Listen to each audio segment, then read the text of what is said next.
Magandang gabi mga kaibigan, mga kababayan at mga kapatid. Ngayong gabi, mahalagang isyu po ang ating pag-uusapan. Nasaksihan po natin ang interpelasyon na ginawa ni Congressman Remulla sa isang makabayan black, particularly sa representative ng Alliance of Concerned Teachers na si Madam Castro. At ayon kay Madam Castro bilang kinatawan ng Alliance of Concerned Teachers, di umano kinukundina ng Makabayan Black sa mababang kapulungan ang ginawa ng NTF-ELCAC sa pag-aresto doon sa mga teachers ng LUMAD sa San Carlos University sa Cebu. At ayon sa kanya, kay Madam Castro, hindi nila sinusuportahan bagkus kanilang kinukundina ang pagkakatatag ng NTF-ELCAC. Ito po yung National Task Force to End the Local Communist, kung saan di umano nagkakaroon itong ahensya na ito ng mga surveillance laban sa mga guro na pinaghihinalaan na kaalyado nitong tinaguriang mga teroristang komunista. So ang ibig sabihin po ni Madam Castro, masigit po na itong NTF-ELCAC ay mas marami daw pong nagagawang kasamaan sa sambayanan. Kaya dapat po itigil ito. At nung tinanong po siya kung nais niya ng kapayapaan, ang sinabi niya, nais naman daw po nila ng kapayapaan, ngunit hindi sa paraan na wakasan sa pamamagitan ng militarisasyon ang kaguluhang ito laban sa mga NPA. Bagkus ayon sa kanya ay dapat ipagpatuloy ang naantalang kapayapaan between the government and the local communists, the CPP, NPA, NDF. Ano po ang ating paninindigan sa isyong ito na sinasabi po ng Makabayan Black? Una po, ang ating sinasabi na ang pagpapatuloy sa pangkapayapaang usapan between the government and the CPP, NPA, and DF is definitely useless po. Wala pong saysay ito. Nasubukan na po ito ng maraming beses, ngunit nagkakaroon po palagi ng deadlock. Bakit? Kasi isa po dyan ang dahilan kung bakit may deadlock, nagkakaroon palagi ng deadlock. Sapagkat iginigiit po ng CPP, NP, NTF yung sinasabing sharing of power, na kung saan bigyan ang mga komunista ng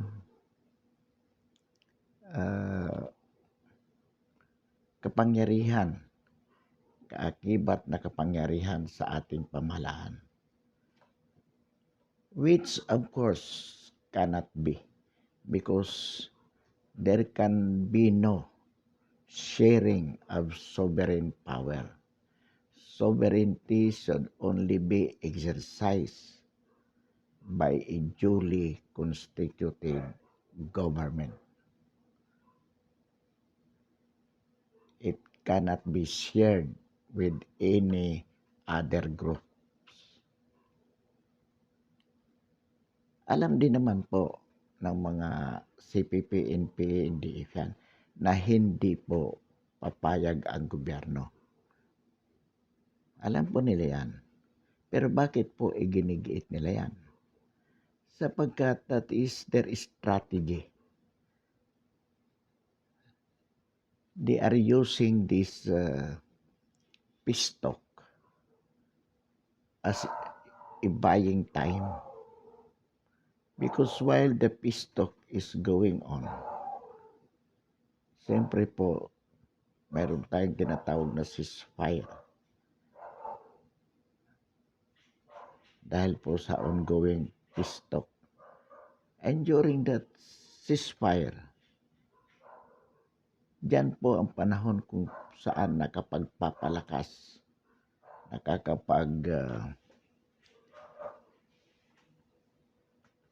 nagkakaroon po sila ng panahon para i-escalate yung kanilang mga activities by killing the military and the PNP.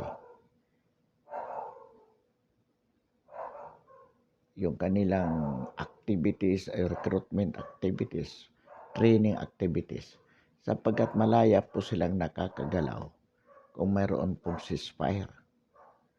Sapagkat ang ating government forces in compliance with that condition of having ceasefire, hindi po gumagalaw, nasa barracks lamang. At ito po ang sinasamantala ng mga CPP, NPA, NDF as a terrorist group para patiin ang mga civilian, ang mga military, at palakasin po ang kanilang mga recruitment. So in other words, even at the very start, the CPP, NPA, NDF has no sincerity to achieve peace via this peace talk, even if they are demanding for it. Wala po. Bakit? Because by objective, the CPP, NPA, NDF is geared towards the overthrow of the duly constituted government to be replaced with their own. Yan po ang katotohanan. Kaya kailanman hindi po makakamit ang kapayapaan sa pamamagitan ng mga peace talks na yan. And we are happy that the president, the incumbent president, has finally decided that there is no more peace talks during his term. On the contrary, hikayatin ang mga kapatid nating NP na nasa bundok na sumuko. At yung mananatili, well, let them die fighting for their cause if they believe it that way. But insofar as the government is concerned, determinado po tayo through the NTF-ELCAC na wakasan ang mga teroristang komunista na ito. Kaya po, we commend the achievements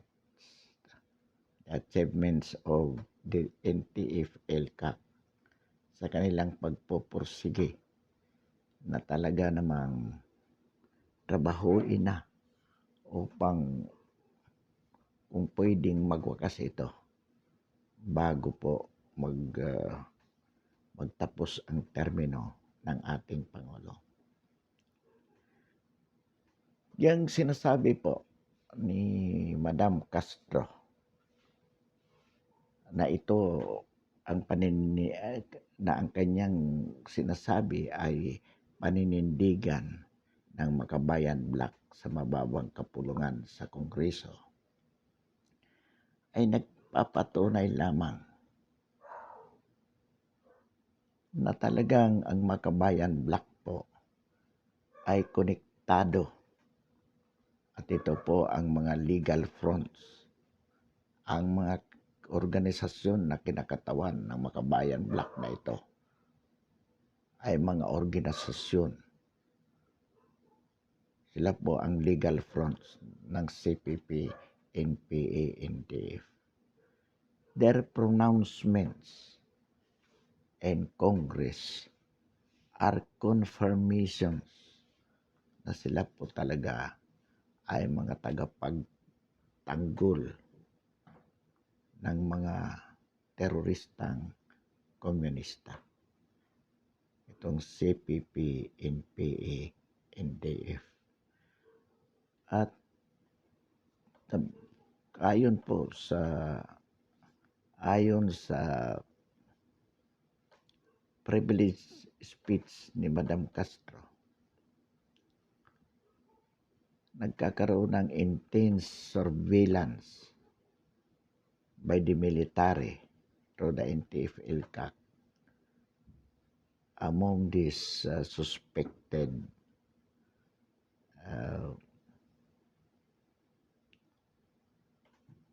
allies of the CPP, NPA, NDF, among the faculty members of different schools, whether public or private, all throughout the Philippines. Yan po ay magandang balita sapagkat hindi po natin maitatanggi. It cannot be denied that there are teachers, professors, employees in the government and in the private sectors who use their positions to advance the cause of the communism in the Philippines.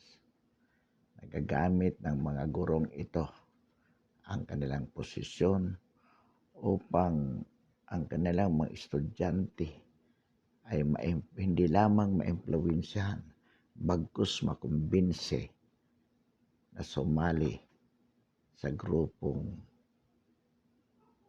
teroristang mga komunista. Alam po natin, halimbawa po dyan na itong mga kaanib sa Alliance of Concerned Teachers ay talaga pong bilang mga militante ay talaga pong mga konektado po, kung hindi man lahat, ang karamihan dyan. Kung hindi man sila aktibong membro ng CPP-NPA, pero sila po ay they are sympathizing the communist ideology, sowing in effect hatred against the government. At ginagamit po nilang valid issues yung kakulangan ng benepisyo di umano sa kanilang hanay at ang hindi pagpansin ng kasalukuyang gobyerno sa kanilang mga demands. Pero so far as the leadership is concerned of the organization, ang objective po niyan ay isulong ang advocacy ng communist o ng communism in the Philippines. Yan po ay isang katotohanan, bagamat categorically, siyempre dinideny po ni Madam Castro yan at ang kanilang mga kasama sapagkat alam po nilang illegal ang direktang pagsuporta sa mga CPP, NP, NDF, lalo na nga po na itong grupo na ito ay naitalaga na po bilang isang teroristang grupo. But the fact is, the Makabayan Black and Congress is still working for the advancement of the communist of this CPP, NP, NDF in terms of blocking, in terms of standing of as an obstacle to every effort that the government is doing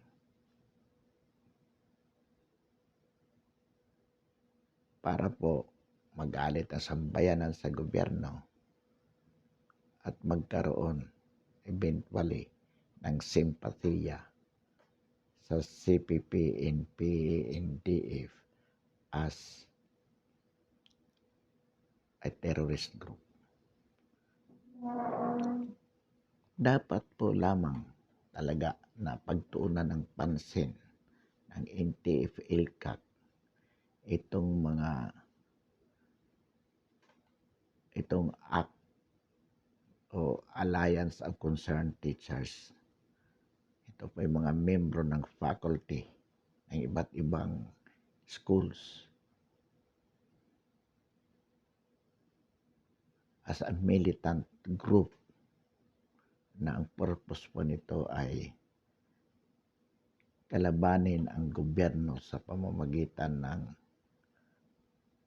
paggamit ng mga valid issues under the guise of freedom of expressions. At katunayan, hindi lamang naman po act.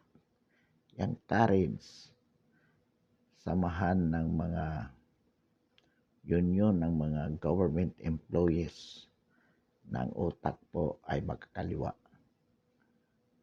Members or sympathizers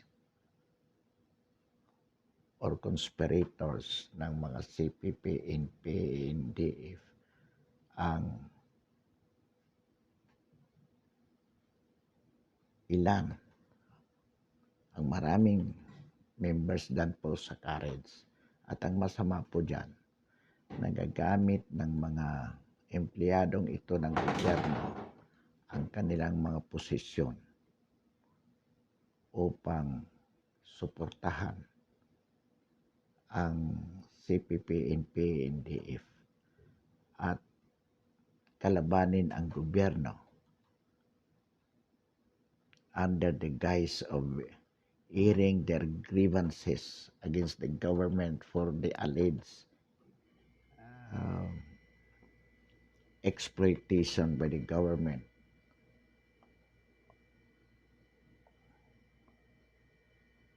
of the member of the government employees represented by this courage as an government employees union. So ito po ang masama dito. Kaya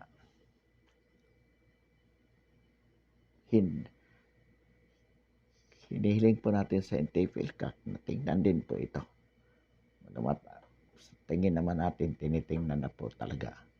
Pero dapat talaga ito ay masugpo itong mga government employees in whatever capacity na mapapatunayan po, may malakas na ebidensya na sila ay nagpapagamit sa mga CPP, NPA, NDF. Dapat po yan ay tanggalin na sa gobyerno sa lalong madaling panahon. Katulad din po ng mga Makabayan Black. Kaya nga po, we demand, it has been our long demand from the House of Representatives leadership to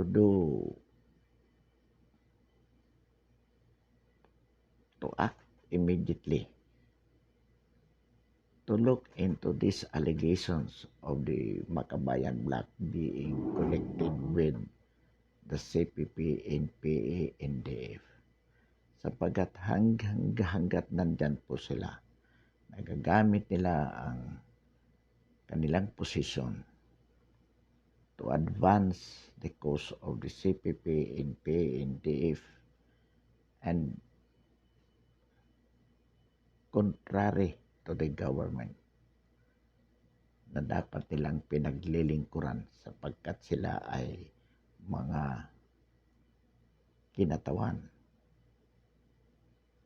sa Kongreso, and therefore they are public officers ought to serve the government, hindi po para pagkanilang pagsilbihan,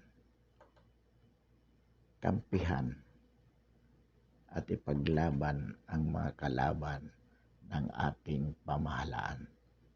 Ito po ang ating ipinaglalaban. Kaya po, bagamat nagiging paulit-ulit po tayo, hindi po natin ito tinitigilan, itong issue na ito, sapagkat napakahalaga po na hindi tayo dapat manlamig sa isyong ito na wakasan ang kilusang komunista, kilusan ng mga teroristang komunistang NPA at NDF sa ating bansa. Kaya hindi po tayo magsasawa na ito po ay ulit-ulitin natin na ipahayag, lalong-lalo na po sa panahon na mayroong pinagkakabalahan ang ating gobyerno, itong COVID-19. Bagamat tayo po ay nakakonsentrate dito sa COVID-19, at the same time po, hindi po natin dapat pabayaang lumamig hanggang sa mawala ang isyu ng CPP, NPA, NDF as a terrorist group. Kaya sa pamamagitan po ng mga ganitong pagpapahayag sa social media, atin pong patuloy na ipinaalaala sa ating mga kababayan na manatili po ang init ng ating pakikibaka laban po sa mga teroristang CPP, NPA, NDF. Dalawa po ang aspeto ang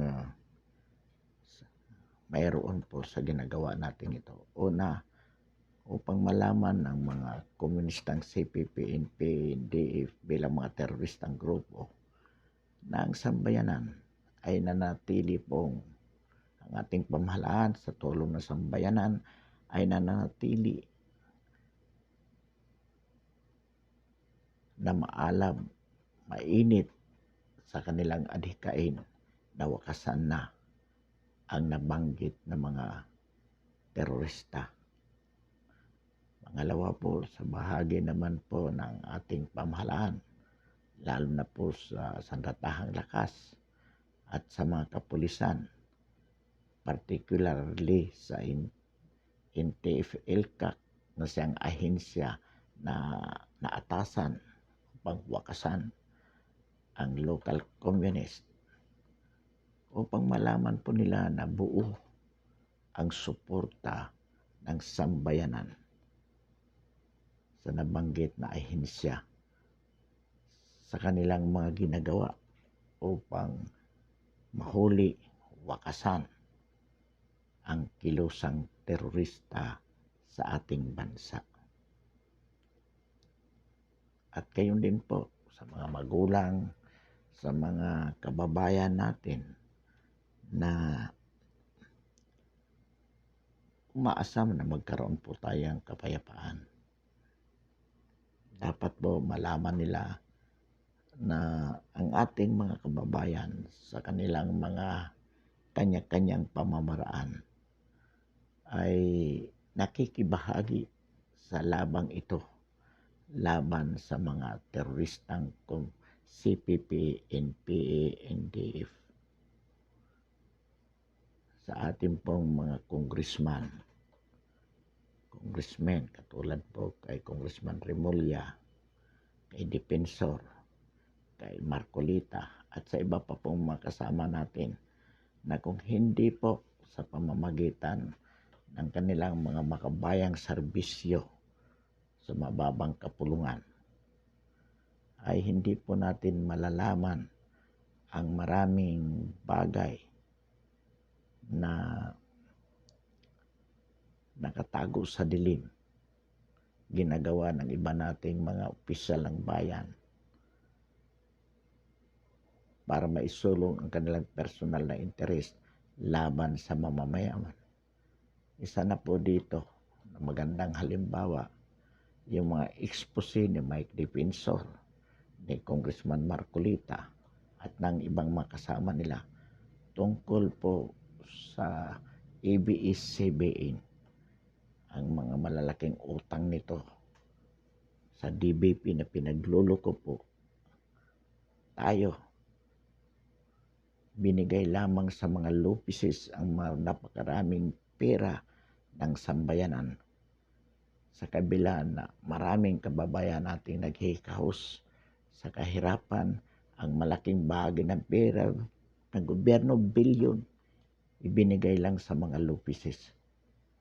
At ang nakakapangilabot po dito, gusto pa rin bigyan ng prangkisa ng mga senador at ng mga ilang kongresista. Isa na po dyan si Vilma Santos Recto, si Velasco bilang Speaker of the House. At sa Senado naman po, napakarami po. Pangangalanan po natin para hindi na ito maiboto: si Tito Soto, si Ralph Recto, Manny Pacquiao, Grace po, Drilon, Pangilinan, Hontiveros, Tilima, Binay, Villanueva, Lacson, Gordon, Subire, Angara, Gatchalian. Katunayan po na gusto nilang bigyan ng prangkisa ang ABS-CBN sa kabila ng panluloko nito sa sambayanan. Ang ibig po sabihin itong mga tao na itong mga senador natin, sila po ang niluloko nila ang sambayanan. Wala silang pakialam sa mga kalokohan ng ABS-CBN. Nais pa rin nila itong bigyan ng prangkisa.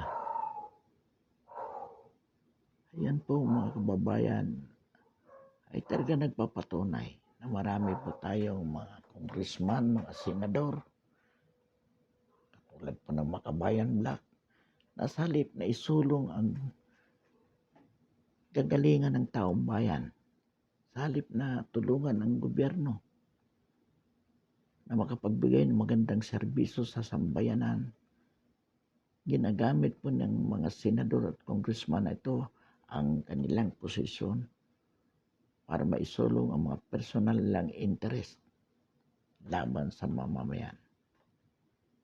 Kaya mag-election po sa 2022, inaasahan po natin sa ating mga kababayan na kanilang gagamitin ang kanilang natatangi at pinakamakapangyarihang armas upang wakasan ang mga mapagsamantalang ito ng mga opisyal ng bayan sa pamamagitan ng hindi pagboto sa kanila sa anumang posisyon na kanilang tatakbuhan sa darating na eleksyon. At sana po magamit natin ang social media para maiparating natin ito, maiparating sa lahat ng sulok ng ating bansa. Pansamantala po, maraming gabi. Maraming salamat. Magandang gabi sa lahat. Inaanyayahan po natin ang ating mga tagapakinig na subscribe po ang ating YouTube channel bilang suporta po ang ating paninindigan sa mga napapanahong isyu ng lipunan. Muli, maraming salamat at magandang gabi.